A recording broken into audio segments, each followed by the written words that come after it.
You're listening to the Deerfield Public Library Podcast, October 27th, 2025.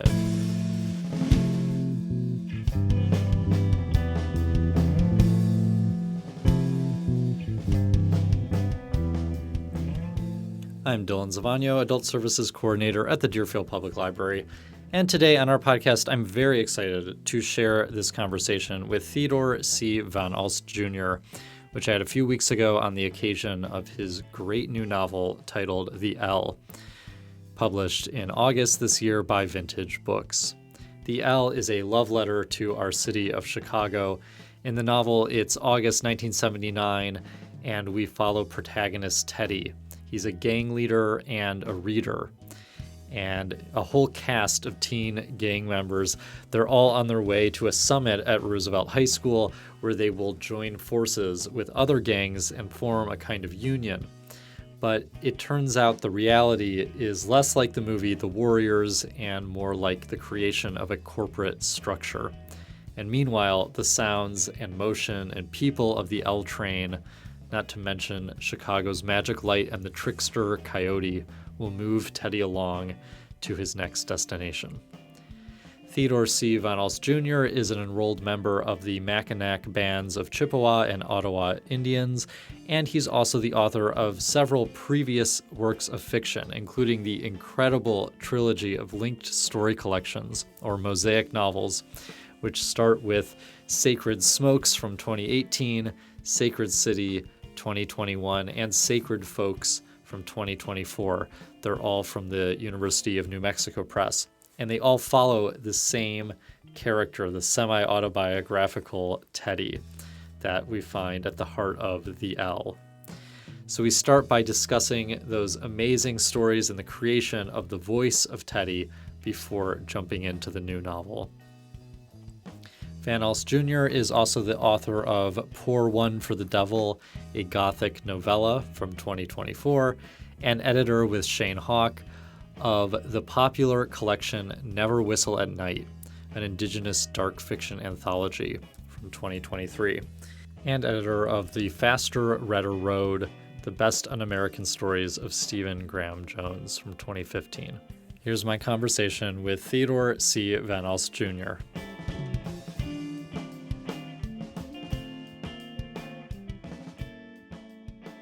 Ted, thank you for being here. It's such an honor to talk to you, and congratulations on the new novel. I just have to say these, I don't know if we want to call them all novels. There's a novella, there's a trilogy of mosaic novels or novels and stories. But The L, this new book published a few weeks ago, is your first novel, I guess. And I just kept pausing as I was reading, my mouth open at what you were doing with form. Oh, thank you. And I'm so excited to talk to you about all of this. So I thought I would ask you a few questions kind of backing up to the trilogy, which I really love. I was aware of your work a few years ago, and this summer I taught a class at the Newberry Library on contemporary Chicago literature from the last decade, 2015 to 2025.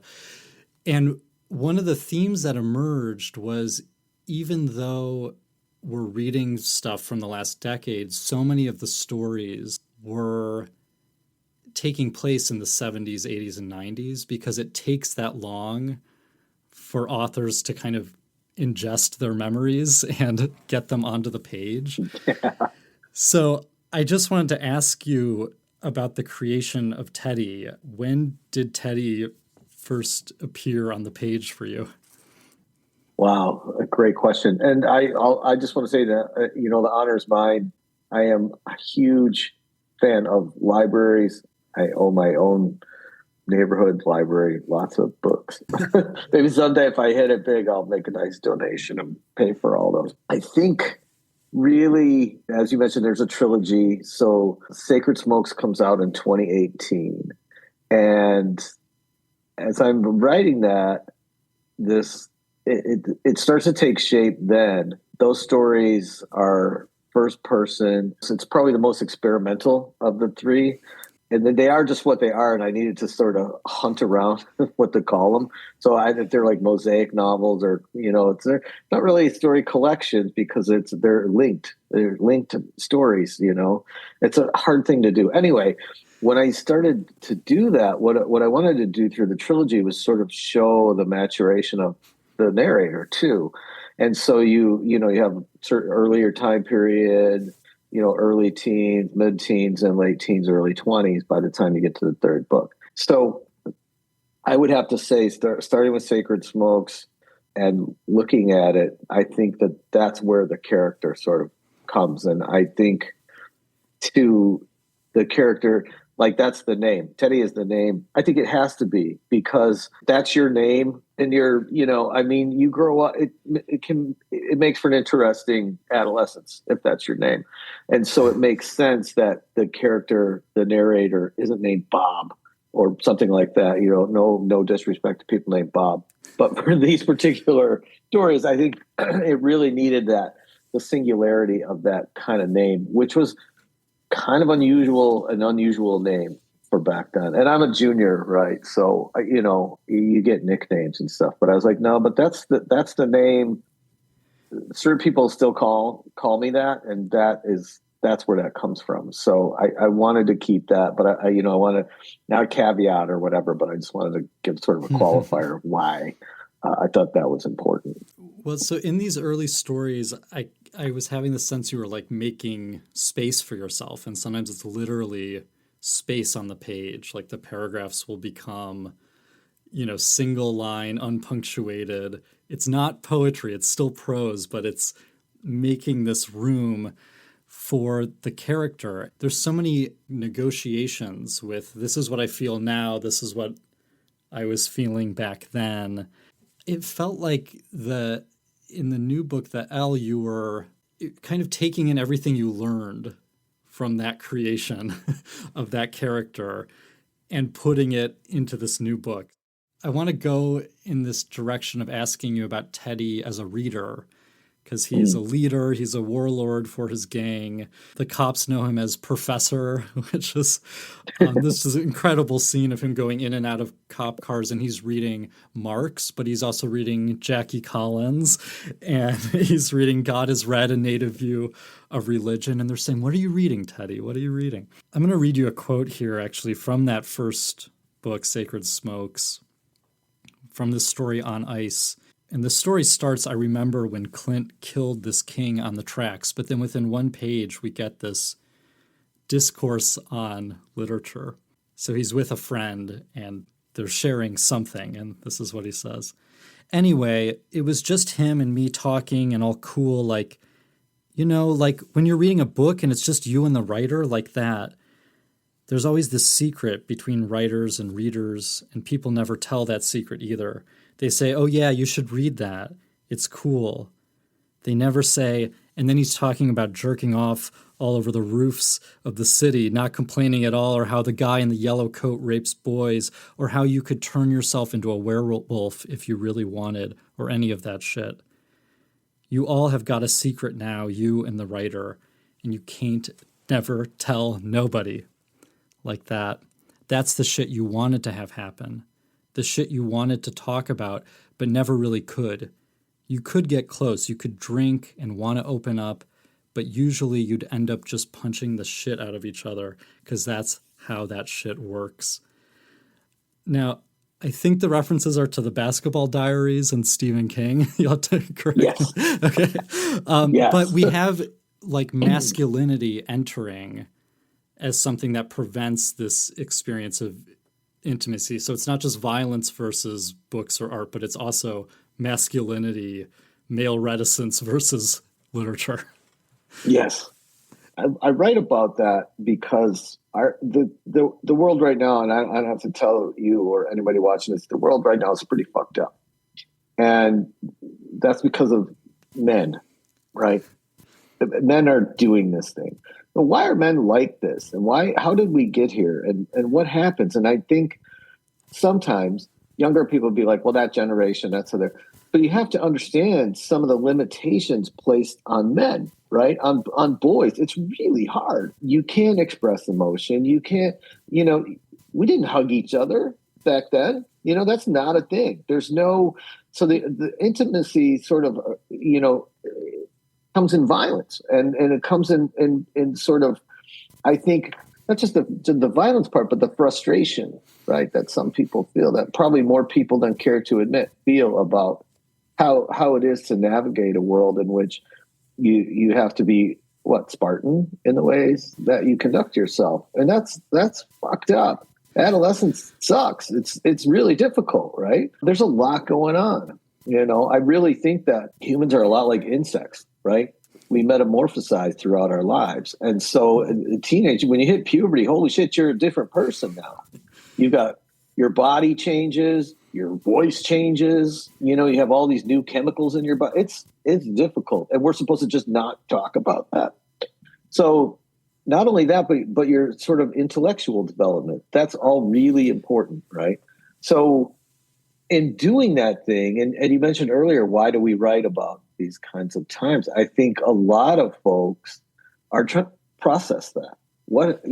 How did we get it? Because the world looks really different. I mean, there were payphones and 3 channels on your TV, stuff like that. So it's a different world for us. It's not like people who, saw the first airplanes and automobiles, but kind of in the realm of tech, it is, and communication. So things are very, very different. And it's not a letter to the younger generations or anything like that, but it's kind of like, here's how things were back in the day. It was difficult, but how do you process that? How do you move through that? It's kind of what I want to do in that. I don't want to keep talking, but I want to go back to what you said about form. So if you read Sacred Smokes, for folks to look at it, it's like, what is happening here? And I worked with New Mexico Press, and they're great to me. They let me do these kind of things. And once they got it and I explained what was happening here, I was like, it's storytelling, which is a really difficult thing to do on the page because you can't see me doing this. You can't hear that. You can't do those things. And so all I have left for tools in order to try to tell the story is space and breath and pause and form and format. So talking to my fantastic copy editor there, when he sent it off to me, he's like, don't touch any of this. This is exactly how it's supposed to look. Don't worry about it. James Ayers really, really gets it. And he was a big supporter in making sure that it looked that way. And that was hugely important to me. But knowing too, that as an artist, you're a literary art, but you're also trying to do other things, like you said, to bring it back around. Absolutely, that influenced the L and how I wanted the L to look. And even though it's a big 5, they were really good to me too. They were like, okay. And so, a lot of the symbols and stuff, if there wasn't like a wingding for it, like a bishop's hat. There's or like whatever. gang symbols in the text. I drew them. Yeah. I just drew them all. And I can't imagine the cost, but they put them all in there. So those are hand drawn, the map, all of that stuff. So, wow, that's incredible. So maybe as a transition, I'm fascinated by the character that appears in the second book of the trilogy, Vasily, the Ukrainian. Vasily, yes. And he says, they have this friendship that is, is totally unlikely across cultures and age. And, they can talk about books, and Vasily thinks, well, Theo is like Fyodor Dostoevsky, right? And he says, but, this Gogol thing, weak Theo, this overcoat love you have, not good. Short story for weakling. Men write novel, not tiny, cute story. And I just sort of wondered, what was it about Vasily, or what that friendship represents, that kind of, there's something unique happening there that seems to almost propel Teddy towards the novel. Yeah, Vasily, it was great too. When you mentioned that, because I do the voice. I hopefully I do a serviceable Ukrainian inflected English. Yes. but when I did the audiobooks, so I did the first Sacred Smokes and Sacred City. I did the audiobooks, and it was really neat because when I was recording them, at the studio, the guy, the engineer, I did it in 2 days. So the engineer on the first day was like, look, unfortunately, they've given me another project I have to do. But if when you come to that next Vasily story, let the engineer here know that you're going to do it, and I'll come back because I want to listen to you do that story. So I'm like, okay, that's very cool. Yeah, when I did the books, I had a lot of fun with it. But the Vasily character is what's happening there is this is an amalgamation of two people I know. Wow. And so what I wanted to do in this was, and I remember too, like in the first, in Sacred Smokes for Push It, that's, I'm like, okay, the limo driver.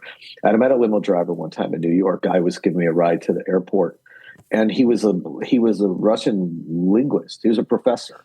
But here in the States, he drives a town car, right? That's it's really kind of sad.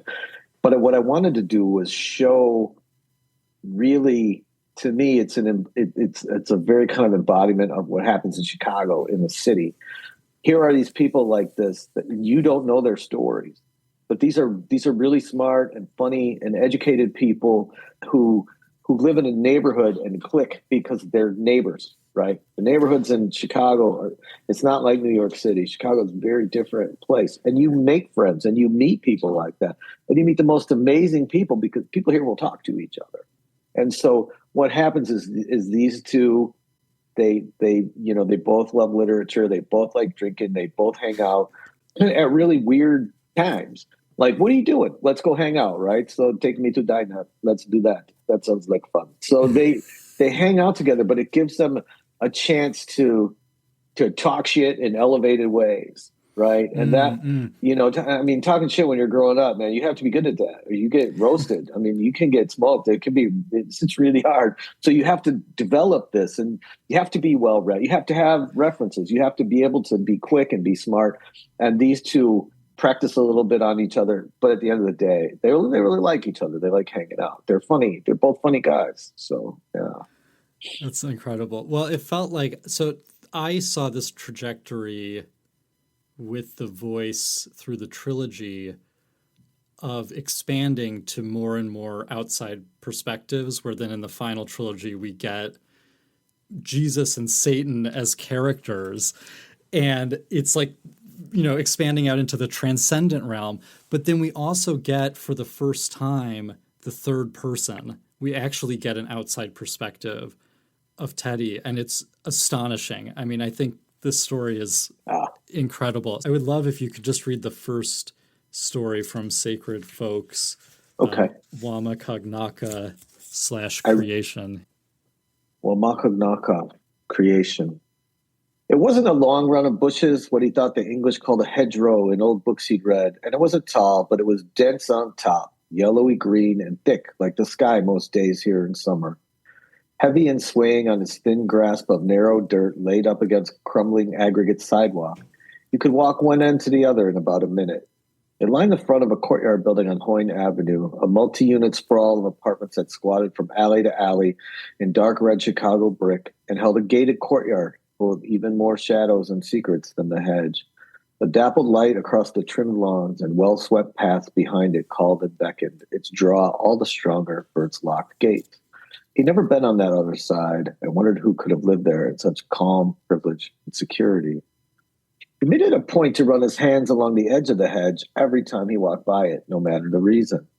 With him at 8 years old, those bushes were about waist high, and so his fingers trailed easily through the boxwood leaves at his side. Cold fall rain, icy crusted winter snow, damp, humid spring, or hot, dry summer. The hedge breathed in and out, contracted, rustled, glowed green and shimmered lemon sage, all the light in the air pulled to the fine detail of its leaves that reflected the time, the weather, and thoughts of travelers by. The oldest of four, he had a brother and two sisters. One afternoon, his mom asked him to go to the store, trusted him to buy a gallon of milk. He took the family's dollar and headed down the block, all the way to the High Neighbor on Howard Street, made his important purchase, one his whole family was counting on. Spring was sliding into summer. That meant dramatic, roiling humidity and wild temperature swings, 45-degree mornings became 80-degree afternoons with olive green skies and terrifying, unpredictable winds that hit your face like opening up a door. Yeah, the best. But what's more exciting than the possibility the heavens could crack open and pour down screaming devils and purple-black lightning accompanied by deluge and cracking thunder that put the world on the edge of ending? Halfway down the hedge, a roiling mass of inky demons ripped through rolling, now awkward clouds directly over his head. Unseen by him, their flapping black, oversized wings blew wind, warm and wet, down on his face as he marched toward home along the bushes, one hand trailing, the other raising, lowering, then dipping the gallon of milk, a precious commodity just recently made available in plastic rather than glass jugs. 8 of his lives flashed in front of him while the 9th gasped and laughed, and amazingly, that plastic gallon of milk slipped from his fingers, hit the sidewalk hard on the downstroke, and magically bounced back into his grip on the uptake. Shaken, unstirred, he strolled on, not missing a beat, laughing out loud. 16 starved and sinewy devils drew back their wings, dipped low to the sidewalk, glistened midnight blue with silver lightning veining their iridescent skin, and laughed and howled with him, taking pause to smile and turn into his young face, then slapped each other on the back, twisted high for the sky, indigo line funnels trailing in their wakes. He stopped to follow their progress, raised the unshattered milk jug in salute. Walking again, he bounced and skimmed his fingers across the top of the hedge. A luminescent praying mantis crept past the back of his hand. Seafoam green, she picked a startled blue bottle fly from the crook of his forearm. He turned his elbow in, watched her devour. Lightning flashed, and he counted 3 Mississippi before the thunder came. Thank you. It's astonishing. Thanks. There's so much about, the created nature of the hedgerows and that barrier, and then everything that, and even, the plastic milk jug, but everything that happened. Still surprises. That happened to you? Yeah, it's a true story. Oh, yeah. Oh, my God. That happened. I was walking, and they had, because I'm old, so milk used to come in glass. But anyway, it was the plastic handle, and I was like walking, and I just dropped it. It's heavy, but it bounced like perfectly back up, like on the upstairs. And I was like, that couldn't have happened unassisted. And I remember that. And that hedge too. That hedge, it's on Hoyne. It's right up a Howard Street between Birchwood and the alley off Birchwood and Howard. That's where it was. Yeah. I remember it. Man, the hedge. I think I wanted to write about a hedge. I don't know why. There's something about it being like a fence, but it's crossable, but it also not. It has its own sort of life and presence. And so, it's still alive. Right. So now with the L, the novel that just came out a few weeks ago, Vasily would be proud, right? You finally have a novel. I think so. You got one story all the way through. So Teddy, he's still a reader. He's carrying around with him Boss by Mike Royko. He's a storyteller. All of his friends are still telling, asking, hey, Teddy, tell us a story. And we get now all these other perspectives. So we get Teddy in his sections, but then we also get dozens of other characters in their small little sections. And it seemed like part of what you were figuring out is that this voice had to exist in context with these other voices. And I would love if we could hear you read just this short section on page 21, Mikey. And I have to say or give a shout out. I don't know if y'all have the audio book of this, but the audio book is phenomenal. I did listen to it. Yeah, there's like 14 characters, and I'm gonna write the guy who does Mikey because that's based on my friend growing up and stuff. And he really nailed it. Wow. So all right, I'll go. This is Mikey from the L, page 21. Man, this motherfucker and his tunes and his waiting for songs to end. It was some weird and annoying shit, but I guess it was rooted in respect and art. Always talking about books and painting and music and all. It was funny the way he'd go on about that stuff. Probably thought he was the only one who cared about it. I like to read and all. Laughed when he'd puff up about some shit he'd read, running down the finer points. I'd usually already knew it, but I never said anything. Bro, you ain't the only one who picks up the newspapers, knows where the library is, likes the big humbug in Beowulf, moving out on Grendel and whatnot, or fighting orcs and shit. It was all good, though. It came from a solid place in him. His old man was kind of a shit, so he spent most of his time reading and thinking, taking himself to places where other folks couldn't find him. At least it's what I told myself when he was staring off into who knows where.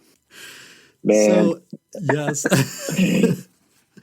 It's like after exploring, this first person of Teddy for so long, you have to create this other character who's like, you're not the only one who reads. You're not special, You ain't special. Well, tell me more about, it's like suddenly like being like, going from a one-man stage show to now there's a whole cast of characters here. And yeah, it was, I mean, that's the reason it is a novel. I mean, I write vignettes, I talk about, I have a PhD in film, right? So I know film pretty well. And I always think about novels as films, but I think about shorts as TV. And I'm a TV kid. I grew up watching television, Fred and Lamont Sanford were like my guardians when I was a kid. That's what that's your family, right? So anyway, I write TV. In my head, I'm writing shorts, and I don't know, it's an attention span thing or whatever it is. But I like vignettes. I like that. I like episodic sort of bam, bam, bam, bam. But in this instance, what happened was I wanted to write a short story because I'm in Portland and I miss my home. I talk about it all the time. My wife and kids are like, God, shut up already. I want to order Lou Malnati's and have it shipped on dry ice. So I miss taking the L. I miss being on the L. I really love train, riding the train and taking the L. So I want to write a short story just about the L, like just taking the L, what it smells like, sounds like, all that, five senses kind of thing. Just to sort of, not too immersive, but, just let's get the vibe of ride me out. So I start writing this short and I'm doing a thing and we're going, on the train, I'm looking at the window, the L will stop and my friends start getting on. I miss my friends, right? So they start getting on the train and they're like, hey man, remember that one time? And I'm like, oh shit, okay. All right. I got it. And they're like crowding in and I'm like, okay, all right, let's do this. And so this short story ends up becoming a novel. I was like, all right, here's what we're going to do. Remember that one day when we had to go to Roosevelt? Yes, I'm going to do that story. And I've had people go, well, it was like the Warriors, but you mentioned the Warriors. I'm like, dude, if you were a gangbanger in 1979, trust me, you had seen the Warriors multiple times. It was part of especially for gangbangers. I mean, if I admitted it, it would be like, this is really inauthentic. I mean, there was a movie out there. So what happens is the plot is kind of similar, but one's a true story, the other one's a movie. So, that's a real meeting. That really took place. That really happened. And that's sort of the genesis of, what would come to follow between folks and people in the 80s, right? This is where it starts. Yeah. So they're almost like the gap between the representation and the real thing is part of what this novel is about too. Sure. Because they're going to Roosevelt and the idea is all these gangs are going to form an alliance together. But they're all disappointed. This is not like the movies at all. No. And it's like a business meeting. Exactly. Teddy's like, this is a business meeting. This is like becoming a bureaucracy. Yeah. Like, what are we, some insurance salesman at our monthly regional? Yeah. And it's not, and that's the thing. This is one gang. This is the Royals with multiple branches, 10, 12, whatever we had. It's a big gang. So all the branches have to come together to sort of get, to get the info and get the updates. And they have somebody from the BGDs comes out and like, here's what's going on. The whole thing starts in the joint, but the consequences on the street are real. So we have to kind of navigate this. And they were like, oh yeah, it's going to be this, it's going to be that. And it turns, so I'm like, well, no, it's not really like that. And so it's not like the Warriors, and you don't have all that other crap going on. You basically have these other rules. You have to follow the rules. This is who is going to be in the nation with us, and you have to get along. And kind of like, what is happening here? So so there's a lot of disappointment, and then the tension of that boredom, breaks, right? And you have the break. Then the Palmer Street Gaylords show up and all that kind of stuff, because that's the thing about Chicago is like it's this square block, right? But this block across the street is way different from this block on this side, and I don't know that people remember that or understand, what that means when you're 15 and you have to, go to an appointment in a different neighborhood or something, and you have to take the L, and you're like, oh my God, I'm going to pass through this turf, these assholes are here, blah, blah, blah. I'm not going to do this. And it's a lot. And so what I thought about was like people going downtown to work, they're on the L, they're reading their paper or whatever. And, there's some kids sitting there going, oh my God, am I going to make it there and back? This is so shit. I'm going to get mopped if I have, to do this thing. So I wanted to make that I wanted to illustrate that in the book. So I have people passing and getting on the train, like the little old ladies from Ann Sadler's and all that kind of stuff.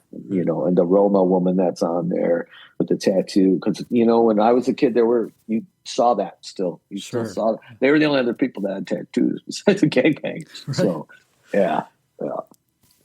Well, Teddy's like ambivalence about this new, alliance is so interesting because he describes, as you were just saying, like going through different neighborhoods and feeling, and he knows, Freud's word Unheimlich for the uncanny, and it, Edgewater feels uncanny because it looks like where he's from, but it's... And it is. It is. It still is, yeah.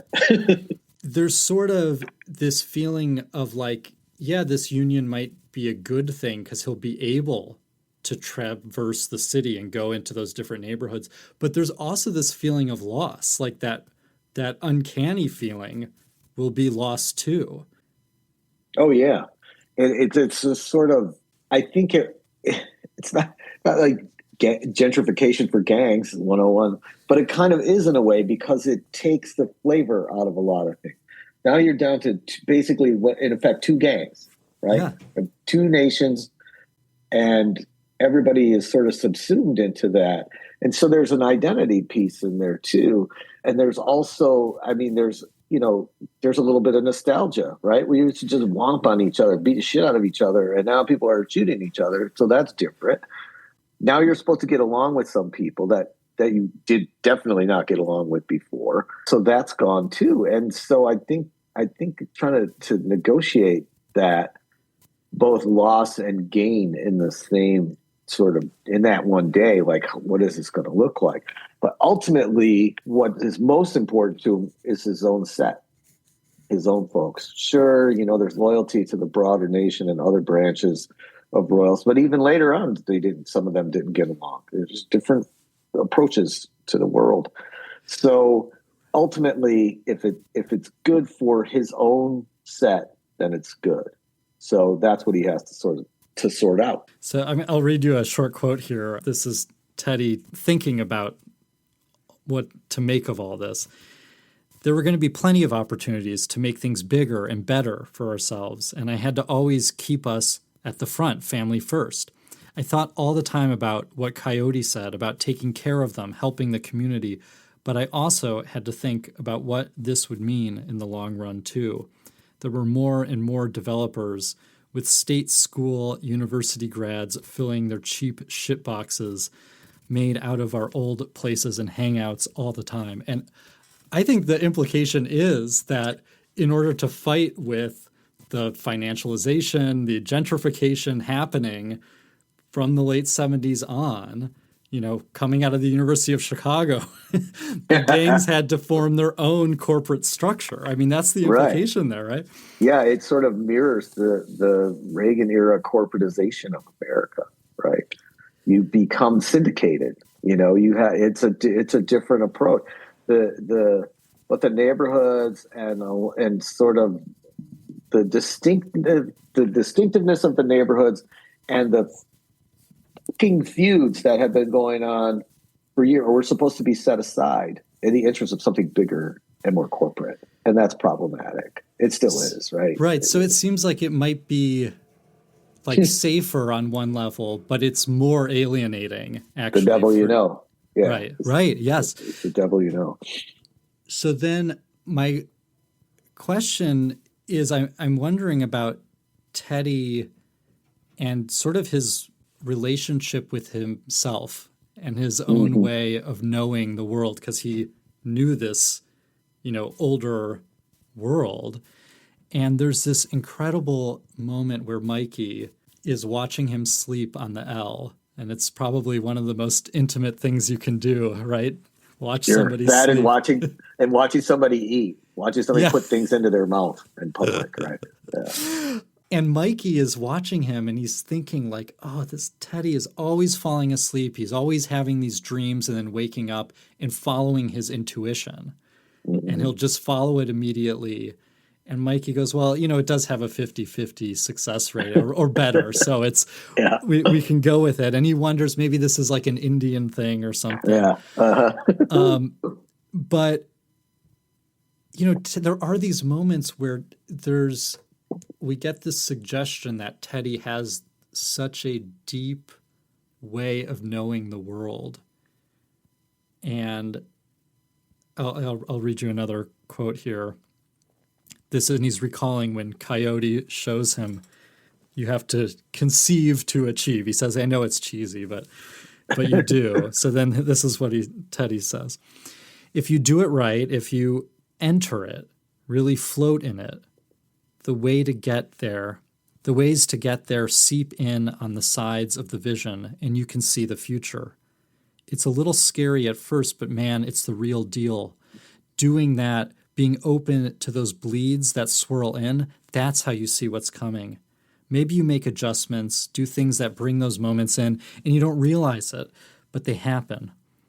Your job is to remember them and put them all together and use them as your guide. All of a sudden, you know what's going to happen. He taught me that.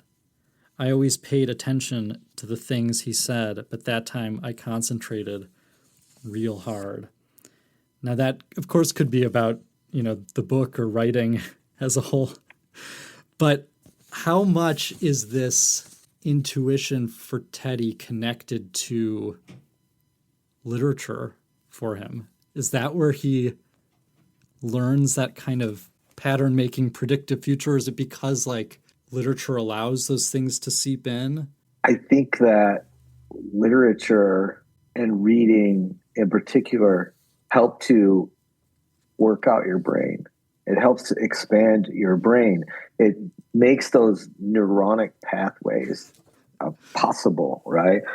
For me, I honestly, and I know it sounds like bullshit, but I don't remember not being able to know how to read. And I did. I remember my mom told me one time that I had lost a babysitter when I was about 3 years old, and the babysitter wouldn't come back, and she said, well, why not? And she said, because he's reading the paper. And my mom was like, he reads the paper every day. And she's like, no, he's reading the paper and telling me what's happening in these articles, not looking at the comics or whatever. And that's just, I can't deal with that. So I was like, okay, fuck you, lady, whatever. So this reading thing is really important to me. And reading that's magic in your pocket or on your Kindle or whatever your method of delivery is. That's fucking real magic. All of a sudden you're somewhere else.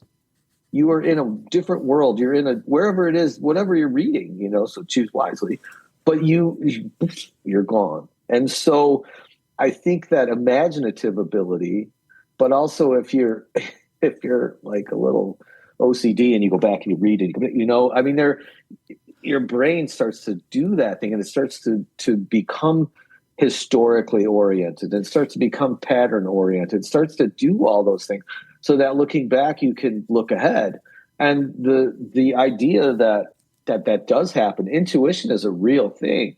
And I think people ignore it all day long at their own peril, because if you're paying attention, you do know what's coming. You can tell what's happening. You can be analytical. You can do all of those things. But I think that the substructure of that is literature and the sort of softened face of the house is reflection. You have to, and you really should be self-aware too, that and when I was a kid, I knew I was lucky. I knew that part, and then I knew that it was important to remember this shit, because someday I would really want to remember this stuff. And so I think about the weather, like 1980 in July. I know what the weather was like. I remember what I ate. All of those things. I could not fucking tell you what I had for supper this past Sunday. Honestly, I can, but I can tell you some of those things, and a lot of those moments are clear as a bell. Clear as a bell. When I think the thing that's so moving to me about it is that the implication is also that whether it's corporations or this new union, those are like predictive technologies, but they can't take in all the information that the reader's mind can. Yeah. That's always going to be a better predictor. Always. Yeah, because there are those things on the side. Right. Then I'm saying there are those bleeds that happen that come from other places in your brain that a human created brain can't have or won't have. There's not enough variables. There's not enough supercomputing in the world to plug in all the variables I think that could happen. Even mind looks at something. There's just too much memory, too much history, too much other pattern recognition. There's dreams. Machines don't dream.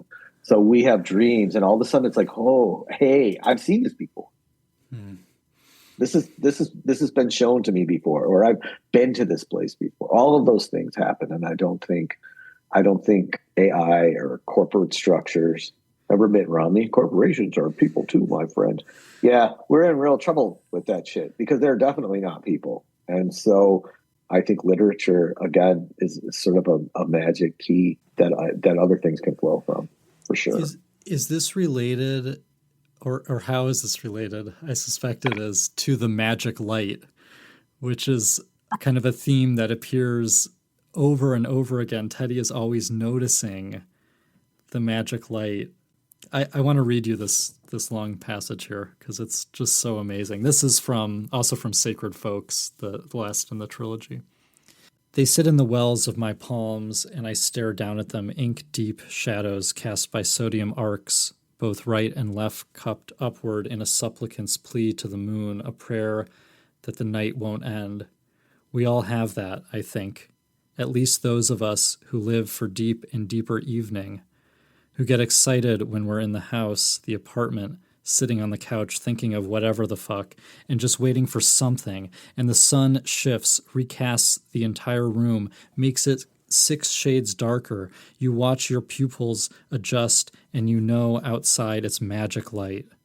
When the sun cants just right and sets in the back door windows, an early milk-white moon, framed in blue dust and gray streaked violet over the railroad tracks, their arcing silver streaks tinged with dying red gold, and you breathe the last heat of the day. The first soft chill that usually threads the air in late September arrives one mid-August night, and the ghost of moldering leaves, not yet here, and next month's wood smoke tang the air for the briefest haunted second, like the scent of rain unfilled. You feel a tension crawl across the ground and realize the problem with the beauty and warmth of the dark is that you're afraid it's almost always about to be light outside. Wow. That's incredible. Wow. Yeah. That's so beautiful. Thank you, man. Thank you. Thank you for pulling these real gems out of there too. Because there's a lot of crazy, stupid shit going on, but it's like, but there's a beauty and there's an amazing world that people just take for granted, I think. And so the magic light, the golden hour, blue light, whatever the term for it, and there are multiple terms because it is extraordinary. It's the best time of day. 1, for the light, and 2, because night is right around the corner, which is the best part of the day. So I think, and I think that too, that, our million-year-old ancestors were like, every day was like, are we going to get up in the morning? What's going to happen? And so for me, that time of the day is just, it is. People are like, it's called the golden hour. I'm like, nope, I call it magic light because that's what it is. It is an extraordinary thing that happens daily if it's sunny out, right? And even if it's not, the gray skies has a different cast as we move into dusk. And buildings and cars and people, everything looks different. How is that not magic? All this, you're not even doing anything. You're sitting in your apartment and you know what I'm talking about. Oh, it's almost like a wipe on an old timey movie, but it was just, and all of a sudden you're like, holy shit.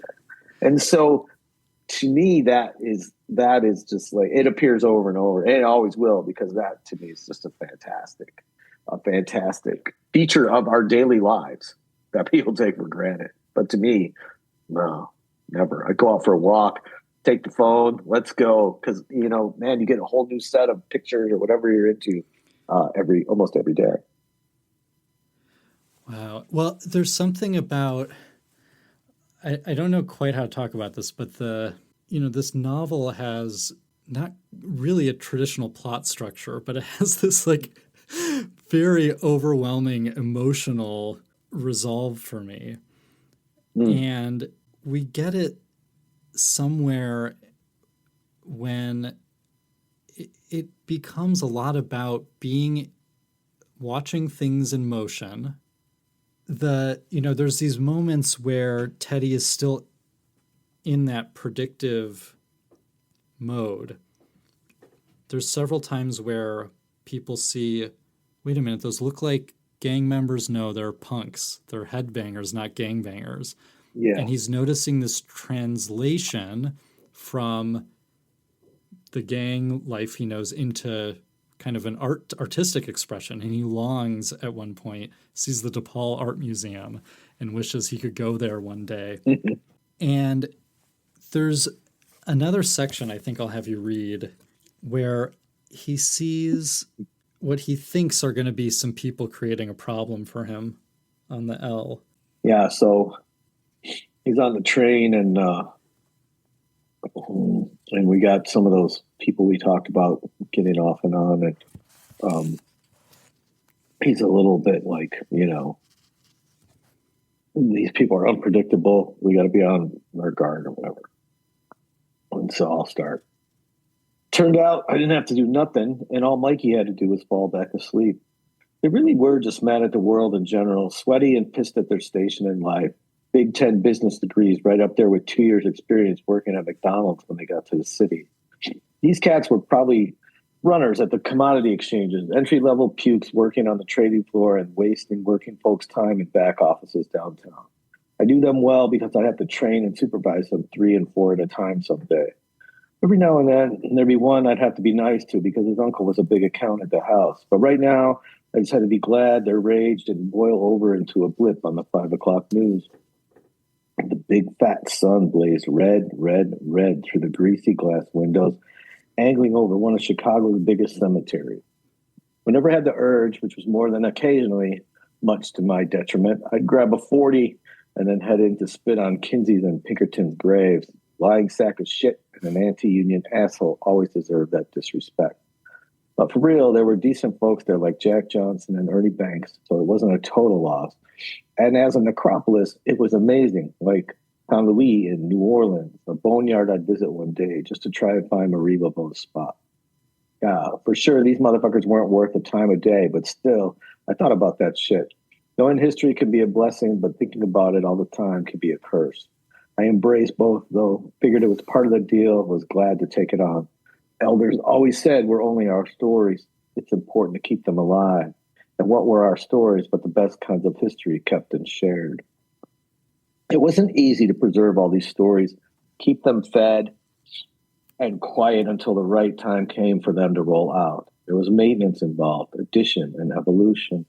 Stories are living things, told and exercised, reviewed by the people for accuracy, for humor and usefulness, accuracy and insight, timeliness and necessity. All of those things evolve over time. Truth lives in moments of need, and stories are the lifeblood of a community. It's essential that they're scrutinized and approved. Getting them wrong can be deadly, especially for the teller. Watching the keepers of stories is essential to the would-be weaver. Timing and timeliness, rhythm, volume, inflection, delivery. Those skills took years to learn, let alone master. Was there a harder job? Probably not. Was there a better one? No, definitely not. Ooh, wow. Man. There you go. Nice pull. I'm just, thank you for reading that. And your work is really amazing. So I thank you for sharing. Absolutely. Thank you. Well, I think I do want to say one more thing, which is that I think I heard you talk in another interview about how the Warriors, the movie and book, were inspired by the Anabasis, the Xenophon, where everyone's trying to get home, right? Yeah. And you have a line in your novella, Pour One for the Devil, where there's this character saying to the academic, well, I thought you people were oral tradition or something, and why are you writing? And presumably your stand-in says, every story of mine is post-apocalyptic literature. It says here we are finding our way home to each other through the Holocaust. And I kept thinking, reading especially the L, that for Teddy, finding his way home is about the desire for art. And that is really profound. Thank you. Yeah, it is. I mean, there's just, I don't know, you don't want to make it cliche that's the journey to self, but it is in this instance, right? That's where he feels the most fully human, right? Because our instructions from the creator are really simple, but also really complex. And the creator just says, be a better human being. Well, shit, there's a lot going on in that, right? So if being an artist, and I think all people have the ability to make art, make something, be creative in some way. I think without that in your life, it's a waste. What are you going to do? Spend 40 years at Allstate, filing and denying claims, and then what? I mean, that's it. That's all you did? This most precious thing in our sector of the universe, which is the human life, and that's what you do with it? That's awful.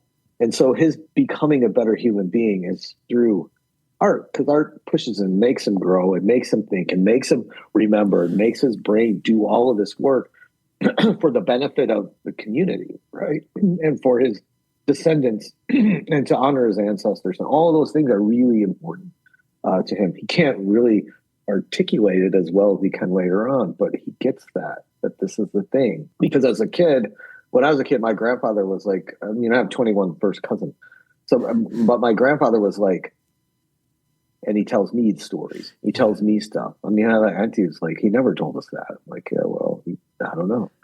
So you become that person. Every family has that one, right? Like, this one's going to remember. This one cares. Tell them the things about us and our family so they bring it forward. And I think it's a shame if a family doesn't have that, or you don't have that, or whatever comprises your family, even if it's just yourself. Go out and tell your story to other people. That's important.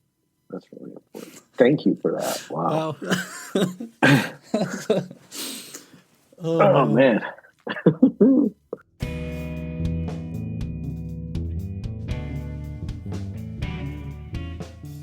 You can check out books by Theodore C. Van Alst Jr. here at the library in our podcast collection, featuring works by all of our past podcast guests. And you can follow Ted at TVAYYYY on Instagram and Blue Sky. That's our show. Thank you so much to Ted for taking the time to talk to us, and thank you for listening to our 68th interview episode. Comments and feedback are always welcome and can be sent to podcast@deerfieldlibrary.org, or we'd always appreciate a rating and review where you listen. Go to deerfieldlibrary.org/podcast to learn more about our show and find links to subscribe. You can also follow the library on our social media channels or check out our YouTube channel. Links are on our website or in the show notes. We'll be back soon. Thanks for listening.